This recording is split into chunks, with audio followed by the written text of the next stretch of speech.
ఒకసారి చంద్రబాబు గారు ఇంగ్లాండ్లో పర్యటించినప్పుడు ఆయన మీద నిఘా పెట్టిందంట అక్కడ ప్రభుత్వం. ఆయన ఎక్కడికి వెళ్తే అక్కడికి గూఢసార్లు కూడా ఫాలో అయ్యారంట. బాబు గారు ప్రతి కథలకును గమనిస్తూ పరిస్థితిని ఎప్పటికప్పుడు హెడ్ ఆఫీస్కు చేరవేసేవారట. ఏంటిదంతా నిజమే అనుకుంటున్నారా? బాబు కూడా చెప్పారండి బాబు. కావాలంటే మీరే వినండి. నమస్కారం సార్, ఇప్పుడు ఏం ప్రోగ్రాం నడుస్తుంది సార్? ఆవకాయ్ అమరావతి ఫెస్టివల్. ఆహా, avakaya Amaravati festival. Very good very good, పేరు చాలా బాగుంది. ఆవకాయ్ అనగానే గుర్తొచ్చేది ఆంధ్రప్రదేశ్. ఇంకా చాలా గుర్తొస్తాయి సార్. ఎన్టీఆర్, ఏఎన్ఆర్, ఈ ప్రాంతం నుంచే కృష్ణ, శోభన్ బాబు, ఎస్సీఆర్ అందరూ ఇక్కడి నుంచే వచ్చారు. ఇంకా ఉన్నారు సార్ హీరోలు, మీరు చెప్పట్లేదు కానీ. చిరంజీవి, మా రాష్ట్ర ఉప ముఖ్యమంత్రి మిత్రుడు పవన్ కళ్యాణ్ కూడా ఈ ప్రాంతం నుంచే.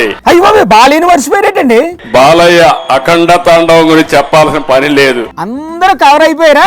ఇంకెవరన్నా ఉన్నారా? తెలుగు హీరోలకు ఉండే క్రేజే ప్రత్యేకం, దాంట్లో అనుమానమే లేదు. అవును సార్, బాలీవుడ్ లో కూడా మన వాళ్ళు హవానే నడుస్తుంది ఇప్పుడు. మంత్రి గారు కందుల దుర్గేశం గారంటూ ఈ ప్రాంతాన్ని కోహినూరు అన్నాడు గాని కోహినూరు దొరికిందే ఈ ప్రాంతంలో.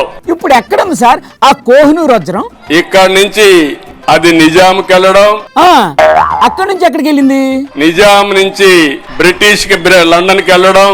కూసంత మీ ఇన్ఫ్లుయెన్స్ ఉపయోగించి ఆ కోహినూరు వజ్రాన్ని తీసుకురావచ్చు కదా సార్. నేను ఒకసారి లండన్ కి వెళ్ళి మీ ఎగ్జిబిషన్ కి వస్తారంటే మీరు వస్తే దాన్ని డిమాండ్ చేస్తారని వాళ్ళు నా మీద ప్రత్యేకమైన ఇంటెలిజెన్స్ పెట్టే పరిస్థితికి వచ్చారు.